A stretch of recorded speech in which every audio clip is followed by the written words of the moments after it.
The champagne flute trembled slightly in my hand as I heard Omar's voice carry across the crowded terrace. He was speaking in Arabic, assuming I couldn't understand. After 3 years together, he still didn't know I was fluent in 7 languages.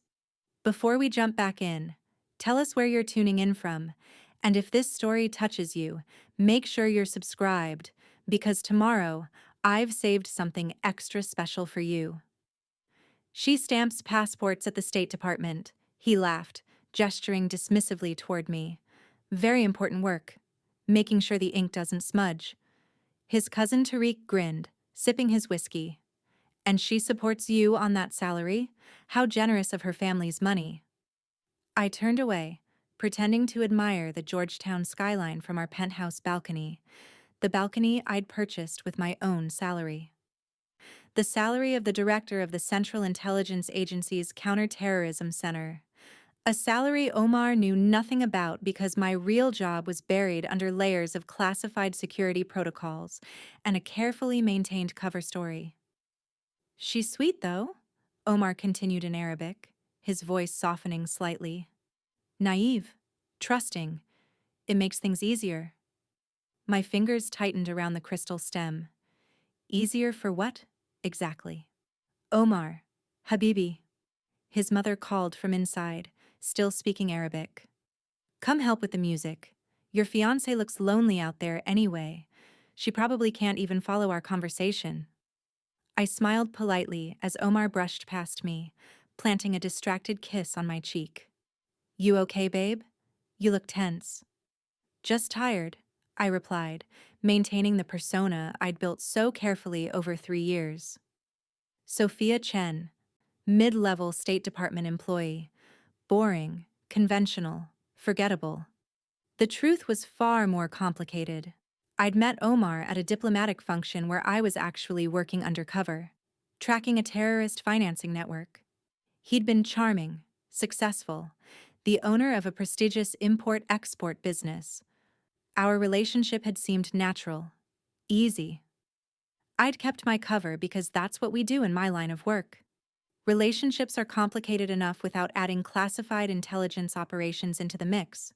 But now, standing on this balcony listening to him mock the very cover identity that protected national security, I felt something shift inside me. My phone buzzed. A coded message from my deputy director, Marcus Webb. Prism meeting 0600, Category Alpha situation. Your presence required. Category Alpha meant imminent threat. Actionable intelligence. The kind of situation that made my pulse quicken with purpose. I typed back a confirmation, then slipped the phone into my clutch. The movement caught the attention of Omar's Aunt Layla, who approached with a sympathetic smile. You must feel so lost when we all speak Arabic, she said in heavily accented English, as if speaking to a child. Omar says you only know English. Such a shame. You seem like a smart girl. I manage, I replied, the irony almost painful. Last month, I'd negotiated a prisoner exchange with Iranian intelligence officers entirely in Farsi. 2 weeks ago, I'd personally interrogated a Saudi operative in flawless Arabic. Yesterday, I'd briefed the president on emerging threats in North Africa. But here, at my own engagement party, I was playing the role of a confused, monolingual American who couldn't possibly understand the language flowing around me. Omar is such a good man, Layla continued, patting my hand. He'll take care of you. You're very lucky. Many women would want a successful man like him. I know, I said, forcing warmth into my voice. I'm very fortunate. Through the glass doors, I watched Omar holding court with his male relatives and business associates. He was handsome. I'd give him that.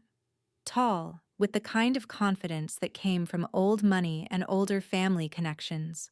His import-export business moved luxury goods across the Middle East, Europe, and North America. At least, that's what he'd told me. What he didn't know was that 6 months ago, his company's name had appeared in an encrypted communication we'd intercepted between a known money launderer in Dubai and a logistics coordinator for Hezbollah. It could have been nothing, a coincidence. His company was large, with hundreds of employees and thousands of transactions.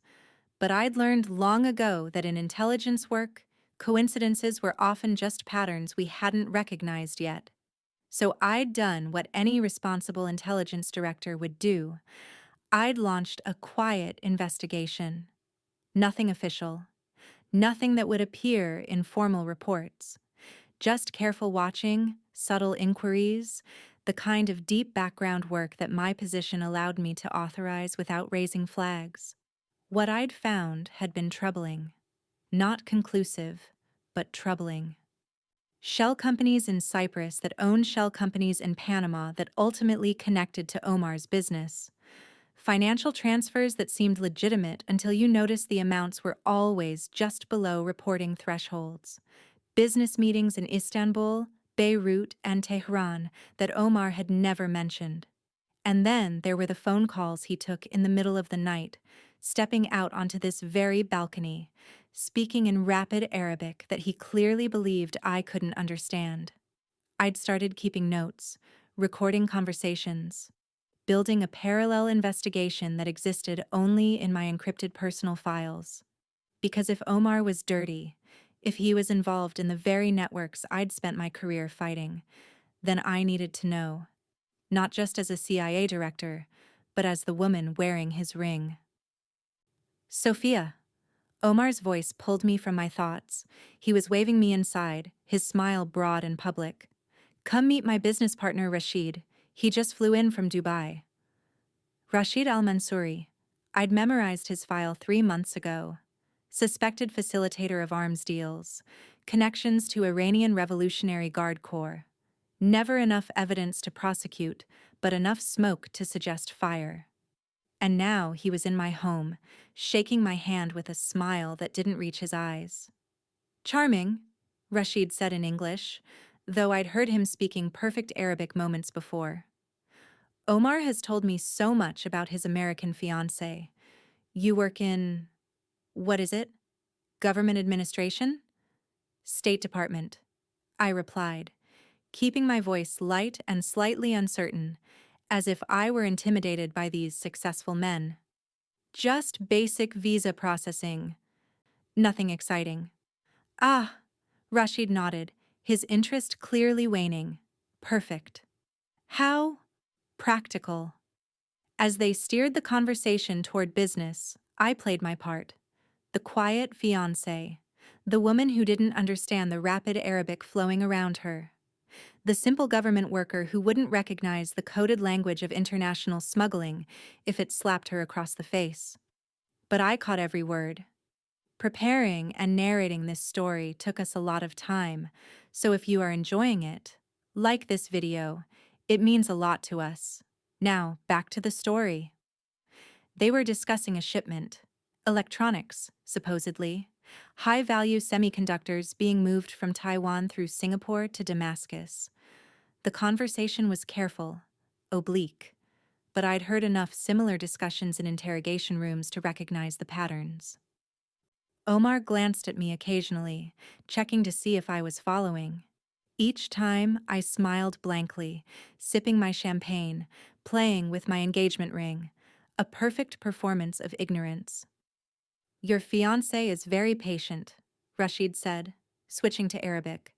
Does she always smile so agreeably when she has no idea what's happening? Omar laughed. Sophia? She's perfect.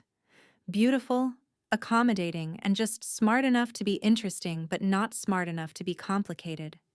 And her family connections don't hurt. Her uncle is a State Department official. Could be useful for expediting certain documentation. My smile never wavered, but inside something cold and sharp was crystallizing. He was using me, not just mocking me, but actively planning to exploit my supposed family connections. Connections that didn't actually exist. My cover story was entirely fictional, created by CIA fabricators. But Omar didn't know that. He just saw an asset. A useful fool? The party continued for another 3 hours. I made small talk with Omar's relatives, all of whom spoke to me as if I were slightly slow. I listened to more conversations in Arabic, piecing together fragments of information that would go into my classified reports. I played the perfect, oblivious fiancé while mentally cataloging every detail that might matter to national security. By the time the last guest left at midnight, I had enough new intelligence to justify a full-scale operation. Omar collapsed onto our leather sofa, loosening his tie. God, I love my family, but they're exhausting. You are a trooper tonight, babe. I know you get lost when we all speak Arabic. It's fine, I said, beginning to clear glasses. They seem to enjoy themselves. Rashid liked you, Omar said, and there was something calculating in his tone. He's an important business connection. It's good that you made a nice impression. Happy to help, I replied, carrying champagne flutes to the kitchen. Actually, Omar called after me, he might need a favor. Something with visa processing. His nephew wants to study in the US, but there have been some complications. I told him you might be able to speed things along. I turned back to face him, keeping my expression neutral. Omar, I process tourist visas. Student visas are a completely different department. But you could make some calls, right? Pull some strings? He stood, approaching with that charming smile that had first attracted me. For me? For us? Rashid is about to finalize a major deal that could double our revenue. This small favor would go a long way. I'll see what I can do, I lied smoothly. He kissed my forehead. That's my girl, see? This is exactly why we work. You understand how to help without making things complicated. After he went to bed, I stood in our darkened living room, staring at the city lights beyond our windows. Somewhere out there were threats I'd spent my entire adult life fighting. Terror cells planning attacks, rogue states pursuing weapons programs, networks of criminals and ideologues who wanted to hurt Americans. And now one of them was sleeping in my bed, wearing my ring, expecting me to be too stupid to notice. My phone buzzed again. Marcus, need to brief you before the meeting. Coffee at 05:30, usual place. I confirmed. The usual place was a secure facility in Northern Virginia, disguised as an office park. The coffee was terrible, but the SCIF, Sensitive Compartmented Information Facility, was state-of-the-art. I had 5 hours before I needed to be there. I spent 4 of them in my home office, the one room Omar never entered because he assumed I just paid bills and browsed social media. In reality, it was where I kept my secure laptop, my encrypted communication devices, and my classified files. I pulled up everything we had on Omar's business, financial records obtained through intelligence sharing agreements, travel patterns, known associates, every detail I'd been quietly collecting for months. Then I opened a new file and began typing my report. Everything from tonight, the conversation about semiconductors, the request to help with visa manipulation, Rashid's presence, all of it carefully documented, sourced, and classified. By 4 a.m., I had a 20-page report that painted a deeply concerning picture, not conclusive proof of criminal activity, but enough circumstantial evidence to justify the next phase of investigation. The question was whether I could stay objective, whether I could investigate the man I was supposed to marry without letting personal feelings cloud my judgment. I looked at my reflection in the darkened window. Sophia Chen, age 36, daughter of Taiwanese immigrants, raised in California, PhD in International Relations from Georgetown, 15 years in intelligence work, 7 years running counterterrorism operations, 3 years as director of the agency's most critical division, and absolutely nobody in my personal life knew any of it. The cover story was elaborate. My real job was hidden behind layers of false employment records, fabricated references, and carefully maintained social media presence. As far as anyone knew, including Omar, I was exactly what I claimed. A mid-level bureaucrat processing paperwork in a windowless government office. The truth was that I commanded a budget of billions, oversaw operations in 40 countries, and had personally authorized strikes that had eliminated some of the world's most dangerous terrorists. I'd sat in the Situation Room during crisis moments. I'd briefed presidents, negotiated with foreign intelligence services, and made decisions that had literally changed the course of history. But I couldn't tell anyone. Not my parents, who thought I was wasting my Georgetown PhD on government administration. Not my childhood friends, who pitied my boring career. And certainly not Omar, who mocked my fictional job while planning to exploit it. At 5:15 a.m., I left a note for Omar saying I had an early meeting, then drove through empty Washington streets to the secure facility. Marcus was already there, looking exhausted. "Long night?" I asked, accepting a cup of the promised terrible coffee. "Serious situation is heating up," he said, gesturing me into the SIF. "But that's not the category Alpha. We intercepted communications about a shipment coming through Mexico. High-grade explosives, enough to level a federal building. The chatter suggests a target in D.C. within the next 2 weeks." My personal problems suddenly felt very small. What do we know? The explosives are being moved by a sophisticated network. Multiple cutouts, professional operations. We've identified 3 possible entry points along the border and 2 potential targets in the city. He pulled up satellite imagery and communications intercepts. We spent the next hour going through every detail, assembling our response strategy. This was the work that mattered. This was why I'd sacrificed a normal life, maintained elaborate cover stories, and kept secrets from everyone I knew. "There's something else," Marcus said, his tone shifting. "The logistics coordinator for this operation has a shell company that does business with—" He pulled up a financial chart. "Al-Mansouri Enterprises. Rashid Al-Mansouri. Same guy who's been on our watch list for arms dealing." My stomach dropped. "How recent is this connection?" "Transactions within the last 6 months. Could be legitimate business, could be something else. Why? Does the name mean something to you?" I hesitated. This was the moment. I could tell Marcus that Al-Mansouri had been in my home last night, that he was my fiancé's business partner, that I'd been running a parallel investigation into Omar's activities. Or I could stay quiet and handle it myself. "I've seen the name in the files," I said carefully. "Let me dig deeper." It wasn't technically a lie, but it felt like one. The morning meeting was intense. 20 senior officials from across the intelligence community, all focused on preventing an attack that could kill hundreds. We reviewed options, authorized resources, coordinated with law enforcement. It was the kind of high-stakes situation where every decision mattered. I drove home at noon, exhausted but wired with purpose. Omar was still asleep. He rarely rose before 10 on weekends.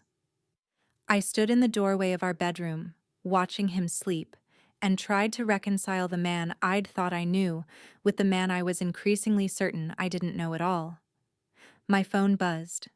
A text from an unknown number. "We should talk about your fiancé's business activities. Meet me at the usual place. 1 hour. C. Catherine Morrison, my counterpart at the FBI's International Corruption Unit." We'd worked together on several investigations. If she was reaching out about Omar, that meant the Bureau had its own concerns. I changed quickly and headed back out. The usual place was a bench in Rock Creek Park, secluded enough for sensitive conversation, but public enough to avoid suspicion. Catherine was already there, feeding pigeons with studied casualness. I sat beside her. "Your boy is dirty," she said without preamble. "We've been watching his company for 8 months. Money laundering, sanctions evasion, possible arms trafficking. We're about to move on him, but then I saw something interesting in the background checks." "What?" He's engaged to someone named Sophia Chen, State Department employee. Very boring, very conventional. Except when I ran her social security number, it pinged about 15 different security flags. Your legend is good, but not good enough to fool our deep background systems. She turned to look at me directly. So I called in a favor and found out who you really are. And now I'm wondering why a CIA director is playing house with someone we're about to indict. I felt the world tilt slightly. My cover was blown, at least to Catherine. It's complicated. I'm sure it is. Look, I don't care about your personal life, but if you've got intelligence about his operations, we need to coordinate. This can't be two separate investigations anymore. She was right. I'd been trying to keep my professional and personal lives separate, but that was no longer possible. Omar wasn't just my fiancé anymore. He was a target of a federal investigation, possibly connected to the terrorist plot we were trying to stop. I need 24 hours, I said. I'll bring you everything I have, but I need to do this right. By the book.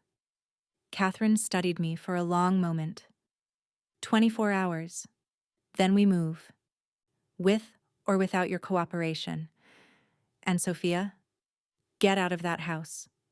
If he's involved in what we think he's involved in, you're sleeping next to someone who won't hesitate to kill you if he discovers who you really are. I drove back through the city, Catherine's warning echoing in my mind. She was right.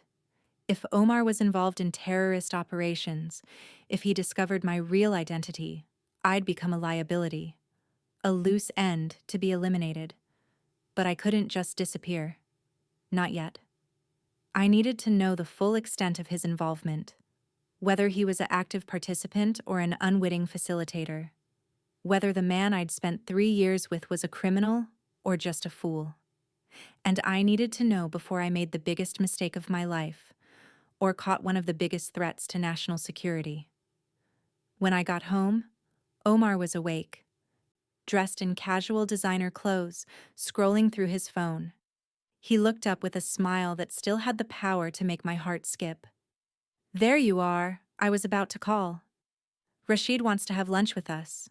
Is that okay? I forced myself to smile back. Of course, that sounds nice. As I went to change clothes, I caught sight of my reflection in the mirror. The woman staring back at me was trapped between two identities, two lives, two impossible choices.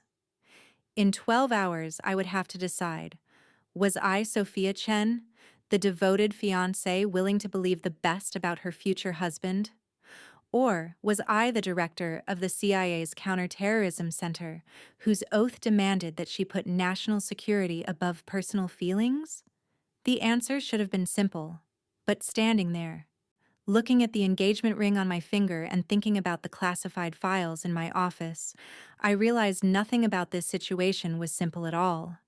And somewhere in Washington, a terrorist cell was moving explosives toward a target, coordinated by a network that might include the man I was supposed to marry. The clock was ticking. The restaurant Rashid had chosen was Le Diplomate, an upscale French bistro in Logan Circle. Ironic, given that some of the most sensitive diplomatic negotiations in Washington happened at tables, just like the one we were being led to. I'd changed into a simple navy dress, the kind of outfit that helped me blend into the background. Omar's hand rested possessively on my lower back as we wove through the lunch crowd. Rashid was already seated, accompanied by another man I didn't recognize. Late 40s, expensive suit, the kind of careful posture that suggested military training. Sophia, darling, Rashid stood, kissing both my cheeks in the European style. You look lovely. May I introduce my associate, Karim Nazari? Nazari. The name triggered immediate recognition. Iranian national, suspected IRGC Quds Force operative, last known location was Frankfurt 3 weeks ago. What the hell was he doing in Washington? Pleasure, I said, extending my hand with a shy smile. I'm sorry, I didn't catch where you're from, Mr. Nazari. Originally Tehran, but I've lived many places. he replied smoothly, his English accent suggesting British education. Currently based in Vienna, I'm in the pharmaceutical export business. Pharmaceutical export. The oldest cover story in the book for moving precursor chemicals and dual-use materials. We ordered, Omar choosing for both of us without asking, another habit I'd tolerated for too long, and the conversation flowed in that particular mixture of English and Arabic that had become familiar. They were being careful, switching languages strategically, but I caught fragments. The shipment arrives Tuesday, Rashid said in Arabic, buttering a piece of bread. Port of Baltimore. The documentation should clear customs without issue. Omar nodded, sipping his wine. The warehouse is ready. My contact at the Port Authority has been very cooperative. My blood ran cold. A corrupt port official. That's how they were moving contraband into the country. The explosives Marcus had mentioned, were they part of this shipment? I pushed my salade niçoise around my plate. The perfect picture of a woman thinking about nothing more serious than calories. Your fiancé is very quiet, Nazari observed, switching to English. Perhaps our business talk bores her. Sophia understands that men have important matters to discuss, Omar said, reaching over to pat my hand condescendingly. She's very supportive of my work. How fortunate, Nazari replied, but his eyes were assessing me in a way that made my instincts scream. This man was trained to spot threats, to read people. I needed to be very, very careful. I actually find business fascinating, I said, allowing a hint of uncertainty into my voice. Omar's always traveling to such interesting places. I wish I understood more about import-export work. It seems so complicated. It's really quite simple, Omar said dismissively. We move products from places where they're made to places where they're needed. Basic economics. But all the regulations, I pressed, playing the curious fiancé. Don't you have to get special permits? I know at the State Department even tourist visas have so many rules. Rashid and Nazari exchanged a glance that lasted half a second too long. The regulations are manageable, Rashid said carefully, when you have the right expertise and the right connections. Speaking of connections, Omar interjected, and I recognized the tone. This was the setup. Sophia, I mentioned that Rashid's nephew needs help with a student visa. Have you had a chance to look into it? All three men were watching me now. This was a test. I made some calls, I lied, keeping my voice apologetic. But student visas really aren't my department. The process is very different from tourist visas. There's a whole separate office that handles them, and honestly, I don't have any contacts there. Omar's jaw tightened almost imperceptibly. I thought you said you'd help. I want to help, I said quickly, with just the right note of anxiety. But I don't want to get in trouble at work. I could lose my job if I tried to interfere with a process I'm not authorized to handle. Of course, Rashid said smoothly, though disappointment flickered across his face. We wouldn't want to jeopardize your position. Perhaps there's another way we could benefit from your expertise. What do you mean? Well, he leaned forward slightly. You must process many visa applications. Surely you see patterns. People who travel frequently between certain countries. That kind of information could be valuable to businesses like ours. Understanding travel trends, market opportunities. He was asking me to commit espionage, to hand over classified information about visa applicants. My hands remained steady on my fork through sheer force of will. I don't think I'm allowed to share that kind of information, I said hesitantly. There are privacy rules, very strict ones. Even general trends? Nazari pressed. Nothing specific. Just observations about which countries are seeing increased visa applications. That's not really classified, is it? Omar's hand covered mine, squeezing slightly too hard. Babe, we're not asking you to do anything illegal. Just share some general insights. To help my business. To help us. I let the moment stretch, appearing to wrestle with the decision, then nodded slowly. I suppose general trends wouldn't hurt anyone. Nothing specific about individuals, though. Of course not, Rashid smiled. We would never ask you to compromise your integrity. The irony was so thick I could taste it. The rest of lunch passed with lighter conversation. Omar's upcoming trip to Istanbul, Rashid's new house in McLean, Nazari's opinions on Washington's restaurant scene. All perfectly normal, except for the undercurrent of menace I could feel radiating from Nazari. As we were leaving, Omar excused himself to the restroom. Rashid took a phone call, stepping outside. That left me standing awkwardly with Nazari in the restaurant's foyer. "You're very beautiful," he said suddenly in Persian. I kept my expression blank, uncomprehending. He was testing me. He repeated it in English. "Very beautiful.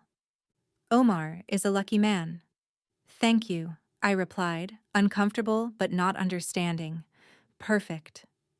"I have a daughter about your age," he continued, still in English but watching me carefully. "She also works in government. Junior position, nothing important. But she's ambitious. Perhaps too ambitious. Sometimes ambition makes people do foolish things." The threat was barely veiled. I played oblivious. "I'm sure she'll do wonderfully. Government work can be very rewarding." Indeed. His smile didn't reach his eyes. Though sometimes the rewards come from unexpected places. Sometimes the simple job is just a door to something more significant. Before I could respond, Omar returned, clapping Nazari on the shoulder. "Ready? We should get going." In the car ride home, Omar was quieter than usual. I could feel him thinking, calculating. "You could have tried harder," he said finally. "With the visa thing." "I did try, Omar. I just don't have access to that system." "You could get access, make friends with someone in that department. You're there every day." "It doesn't work like that. The departments are completely separate, different security clearances, different databases." He sighed heavily. "Sophia, I need you to understand something. My business is at a critical juncture. The deals I'm making right now could set us up for life. But I need partners who can see the bigger picture, who can be flexible." "I am flexible," I said, hating how my cover identity made me sound weak. "I'm trying to help, but I can't do illegal things." "Nobody's asking you to do anything illegal," he snapped. "Jesus, why do you have to make everything so complicated?" This is exactly what my mother said. American women are too rigid, too concerned with rules. I bit back about 10 different responses, settling for silence. Omar had never mentioned his mother criticizing me before. How many conversations had there been behind my back, in Arabic, about my inadequacies? When we got home, he immediately disappeared into his home office, the one room I'd never been able to bug because he kept it locked and had recently installed a sophisticated alarm system. That alone had raised red flags in my investigation. I retreated to my own office, locking the door and pulling up the secure laptop. A message was waiting from Marcus. "Update on the Baltimore situation. We've identified the ship. Arrives Tuesday. Customs intercept planned. Need your authorization."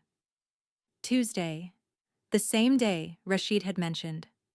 This couldn't be coincidence. I typed rapidly. "Do not intercept. Observe only. I have reason to believe this shipment is connected to a larger network. We need to follow it to the end users. Authorization granted for surveillance operation only. Will brief you tonight at 2000 hours." His response came immediately. "Negative. Risk too high. If that ship contains explosives..." "It's not explosives," I typed. "Different shipment, same network. Trust me, I have assets in play." A long pause then. "Your call, Director." "But if this goes sideways?" "It won't," I replied, with more confidence than I felt. I had just made a command decision based partly on intelligence and partly on personal involvement with a suspect.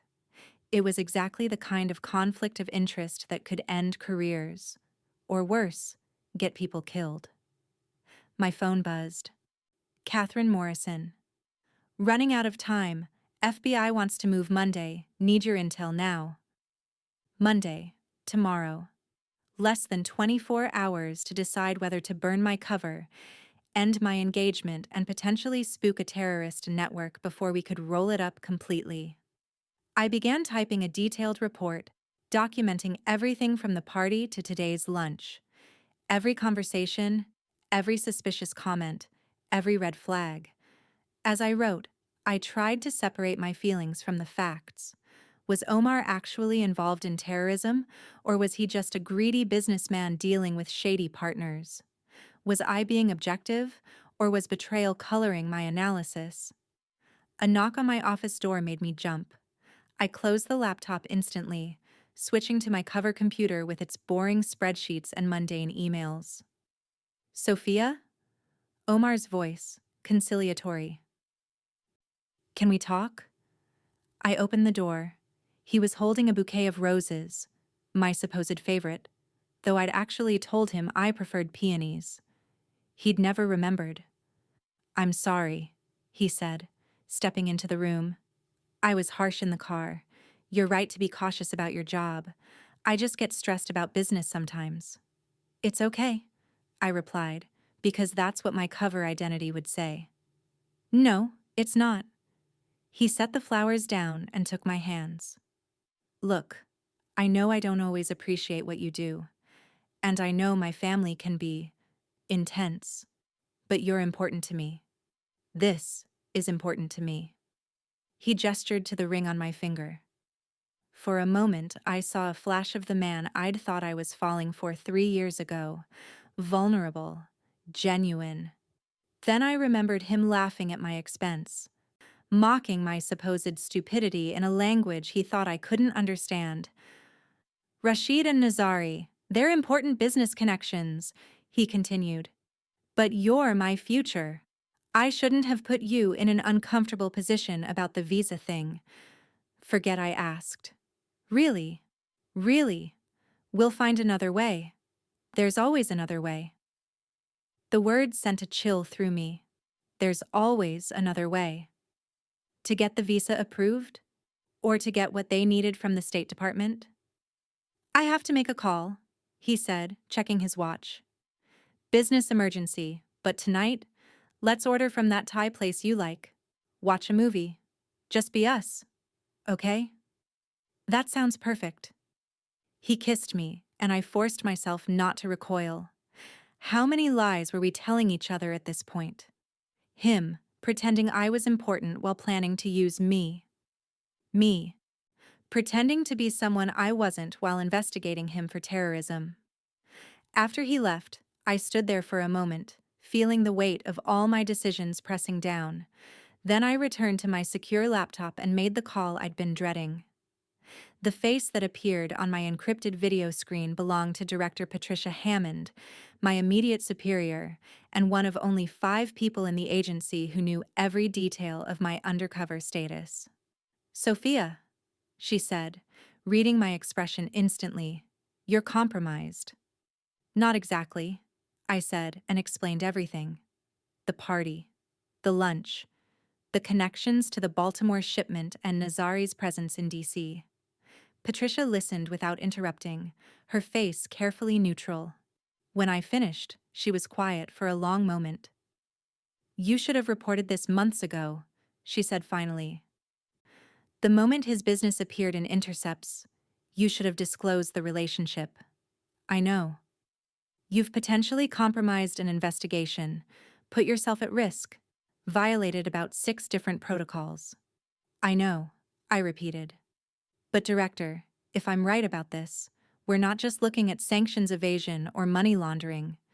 This is a network with direct connections to IRGC and possibly active terrorist operations on U.S. soil. If we move too fast, if we spook them before we understand the full scope. You're too close to this. Patricia cut me off. You're emotionally involved with a suspect. That's not just a conflict of interest, it's dangerous. For you and for the operation. Then pull me out, I said. But don't shut down the investigation. Let me brief the team, hand over everything I have, and step back. But we can't let the FBI move before we understand what we're dealing with. The FBI has jurisdiction over domestic crimes. If they want to arrest these men for money laundering, they're not money launderers, I interrupted. Or they're not just money launderers. Nazari is Quds force. I'd stake my career on it. And he's in Washington for a reason. The timing, the conversations about shipments, the attempts to recruit me as an asset. This is operational planning. Something big is coming. And Omar's business is part of the infrastructure. Patricia studied me through the screen. We'd worked together for 12 years. She'd promoted me, mentored me, trusted me with increasingly sensitive operations. Now I was asking her to trust me again, despite my obvious compromise. You have until Tuesday, she said finally. The shipment arrives then. We'll surveil it as you suggested, but if at any point I assess that you're making decisions based on personal feelings rather than intelligence, you won't, I promise. I'd better not, because if you're wrong, if we let a terrorist attack happen because you were trying to protect your fiancé. I'm not trying to protect him, I said sharply. If he's guilty, I'll put the handcuffs on him myself. But I need to know the full truth first. About the network, about the operation, about everything. Then get me that truth. Fast. And Sophia? Once this is over, regardless of outcome, we're going to have a serious conversation about your fitness for this position. The screen went dark. I sat in my office as evening shadows lengthened across the floor. From somewhere in the apartment, I could hear Omar on the phone, speaking rapid Arabic. I couldn't make out the words, but the tone was urgent, almost aggressive. My personal phone rang. Unknown number, but I recognized the pattern. A bureau phone, routed through scramblers. It's Catherine. We have a problem. Our surveillance team just watched your boyfriend meet with someone we've been tracking for 6 months, Hassan Khalil. Ring any bells? Hassan Khalil, Lebanese national, known coordinator for Hezbollah's external operations unit. Holy shit. When? I asked, my voice steady despite the adrenaline flooding my system. 20 minutes ago, coffee shop in Arlington. They were together for less than 5 minutes. But there was definitely a handoff. Package. Looked like documents. We couldn't get close enough for photos without burning the surveillance. Where's Omar now? Headed back to your building. He should be there in about 5 minutes. I looked toward my locked office door. Omar would walk through that door in 5 minutes, carrying documents from a Hezbollah operative, still believing I was too stupid to be a threat. Catherine, I need 12 more hours, just until the shipment arrives tomorrow. Then you can move. Can't do it. Khalil's involvement changes everything. This isn't white-collar crime anymore. It's material support for terrorism.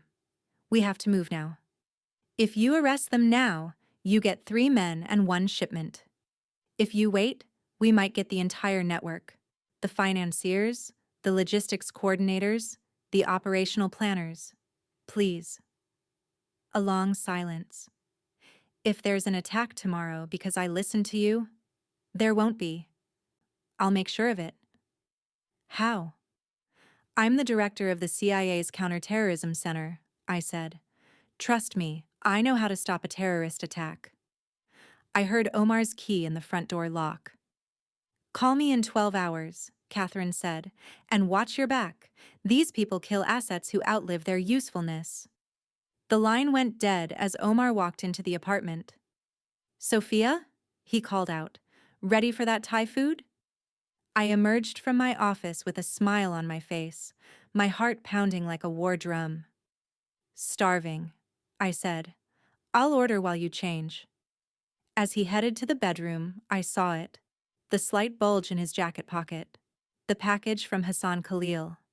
documents that might contain plans, coordinates, target information, everything we needed to stop whatever was coming, and it was 20 feet away, in the jacket of a man who still thought I was too simple to understand his world. Tomorrow was Tuesday. The shipment would arrive. The operation would unfold. And I would have to choose, finally and irrevocably, between the woman I'd pretended to be and the agent I'd always been. But first, I had to survive the night. That night, I lay awake beside Omar, listening to his breathing settle into the rhythm of sleep. The jacket hung on our closet door, its pocket holding secrets that could save lives or end them. At 2 a.m., I slipped out of bed with practiced silence. Years of field training had taught me how to move without sound, how to become invisible in familiar spaces. The floorboards that creaked, the door hinges that groaned, I knew them all and avoided them. Omar's jacket was expensive Italian wool, still holding the faint scent of his cologne. My fingers found the envelope in the inner pocket. No markings, sealed with wax, old-school tradecraft. I didn't open it.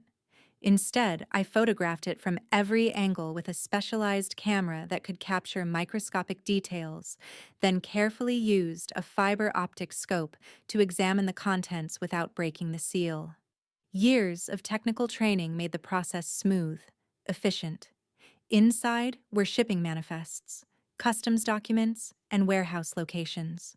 But more importantly, there were coordinates, a location in Washington, D.C., and a date, November 3rd. 2 days from now. My blood turned to ice as I recognized the address. The National Mall, Veterans Day ceremony. The president would be attending. I resealed the envelope using a heating tool designed for exactly this purpose, returned it to the jacket, and went to my office. The next 3 hours were a blur of encrypted communications, emergency protocols, and mobilizing every asset we had. By 5 a.m., I had alerted the Secret Service, coordinated with FBI, and initiated a full tactical response. The shipment arriving in Baltimore today wasn't explosives. It was weapons, high-grade military hardware being smuggled in for an assassination attempt. At 6 a.m., Omar's alarm went off. I was back in bed, pretending to be asleep. "Big day," he said, kissing my forehead. "I have to go to Baltimore, business with the shipment. I'll be back tonight." "Be safe," I murmured, playing my role one last time. After he left, I dressed quickly, not in Sophia Chen's conservative work clothes, but in tactical gear. I pulled my service weapon from its hidden safe, checked the magazine, and holstered it. Then I made one final call. "Marcus, this is Director Chen. Authorization code Sierra Alpha 77 Delta. Initiate Operation Sandstorm. All assets are greenlit. I'm heading to Baltimore." The drive to the port took 40 minutes. I arrived to find it transformed into a fortress. FBI, ATF, Homeland Security, and my own CIA tactical teams had surrounded the warehouse where Omar's shipment was being delivered. Catherine Morrison met me at the command post. "Your fiancé just arrived," she said, "along with Rashid, Nazari, and 3 unknowns. They're inside the warehouse now." "The weapons?" "Confirmed. Crate inspection shows Russian-made sniper rifles, modified for maximum accuracy. Ammunition designed to penetrate ballistic glass. This was a professional hit team being assembled." Through surveillance monitors, I watched Omar directing workers, completely comfortable in his role. No nervousness, no hesitation. This wasn't a man being manipulated by dangerous partners. This was a man who knew exactly what he was doing. "We're ready to move on your order," Catherine said quietly. "But I need to know, are you okay to be here?" I thought about the past 3 years, the lies I'd told, and the lies told to me, the engagement ring that had symbolized a future that never really existed, the man I'd thought I might love, who had never existed at all. "I'm exactly where I need to be," I replied. Let's take them down. The operation was surgical. Tactical teams breached from 4 entry points simultaneously. Omar barely had time to register what was happening before he was on the ground, hands zip-tied behind his back. I walked into the warehouse as agents secured the scene. Omar's eyes found me, and I watched confusion give way to shock as he took in my tactical gear, my weapon, my authority. "Sophia," his voice cracked. What is this?" I knelt beside him, close enough that only he could hear. Then I spoke in perfect, flawless Arabic. "My name is Director Sophia Chen, Central Intelligence Agency Counterterrorism Center. You have the right to remain silent, though I doubt you will. You're being charged with conspiracy to commit terrorism, material support for terrorist organizations, and conspiracy to assassinate a U.S. government official. You're looking at life in prison without parole."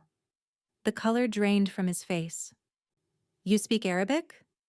"Fluently, along with Farsi, Mandarin, Russian, French, and Spanish. I understood every word you said at our engagement party, every joke about my simple job, every conversation you had with your terrorist associates, every time you called me naive and stupid while planning to use my supposed government connections. I wasn't," he stammered. "We have everything, Omar. Financial records, communications intercepts, surveillance footage of your meeting with Hassan Khalil, the documents in your jacket. Yes, I photographed those too. And now we have the weapons you were going to use to kill the president." Rashid was shouting in Arabic from across the warehouse, demanding lawyers and claiming diplomatic immunity. Nazari was silent, his face a mask of professional acceptance.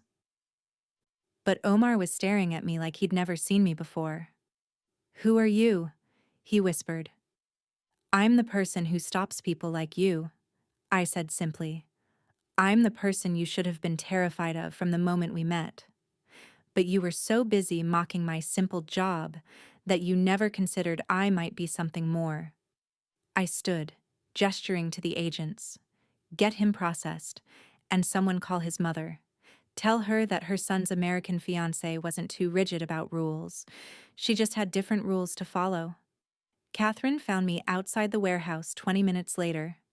The November air was cold, helping clear my head. "Hell of a performance in there," she said. "How are you holding up?" "I've been undercover for 3 years in my own relationship," I replied. "I think I'm still figuring out how I feel about that." "For what it's worth, you made the right call. If you'd told him the truth or pulled out earlier, we might never have uncovered this network. The counterintelligence value alone is massive. We've identified 17 members of this cell, including 3 who were already inside the country preparing for the attack." "And the president?" "Completely secure. Veterans Day ceremony is cancelled as a precaution, but he's safe. You stopped a political assassination, Sophia. That's going in the history books, even if your name never appears in them." I looked back at the warehouse where Omar was being loaded into a federal transport vehicle. He caught my eye one last time, and I saw something flicker across his face. Not love. We'd never really had that. Not even respect. Just the dawning realization of how thoroughly he'd been outplayed. 3 weeks later, I stood in the Oval Office receiving a classified commendation that would never appear on any public record. The president shook my hand firmly. "Director Chen, your service potentially saved hundreds of lives, including mine. The country owes you a debt it can never fully repay." "Just doing my job, sir," I replied. "About that," he said. "Director Hammond tells me you're considering resignation. I'm asking you not to. We need people like you. People who can make the hard choices, maintain cover even when it costs them personally, and still come out with their integrity intact." I thought about it. About the cost of the life I'd chosen. The relationships I couldn't have, the truth I couldn't tell, the person I could never fully be in public. "I'll stay," I said finally. but I'm done with deep cover personal operations. From now on, I'm exactly who I appear to be. Fair enough. And director, next time you get engaged, maybe run a background check first. Despite everything, I laughed. The trials were closed to the public, held in secure federal courts. Omar and his associates were convicted on all counts. Rashid got 40 years. Nazari was deported to face charges in Europe. Hassan Khalil died in a shootout during his arrest in Lebanon. Omar received life without parole. Before sentencing, he asked to speak with me one last time. Against the advice of everyone who cared about me, I agreed. We sat across from each other in a secured conference room, separated by bulletproof glass. He looked diminished in his prison jumpsuit, nothing like the confident businessman who'd mocked my simple job. I keep trying to figure out when I should have known, he said. What signs I missed? All of them, I replied. That was the point. Did you ever actually care about me? Or was it all just an operation? I considered lying, giving him the easy answer, but we'd had enough lies between us. At first, you were just my cover, a convenient boyfriend who explained why I was at diplomatic functions. But somewhere along the way, I started to care. I started to believe that maybe you were different, that maybe I could have both lives, the agent and the woman. I paused. Then you started mocking me in Arabic, started treating me like I was stupid, started planning to use my supposed government connections for your terrorist network, and I realized that the man I thought I cared about had never actually existed. I wasn't trying to hurt Americans, he said. The politics are complicated. You don't understand. I understand perfectly. I cut him off. You were going to help assassinate the President of the United States because you thought it would advance your cause. There's nothing complicated about that. It's terrorism, pure and simple. And you thought you'd get away with it because you assumed the simple, stupid American girl processing visas would never be smart enough to stop you. He was quiet for a long moment. What happens now?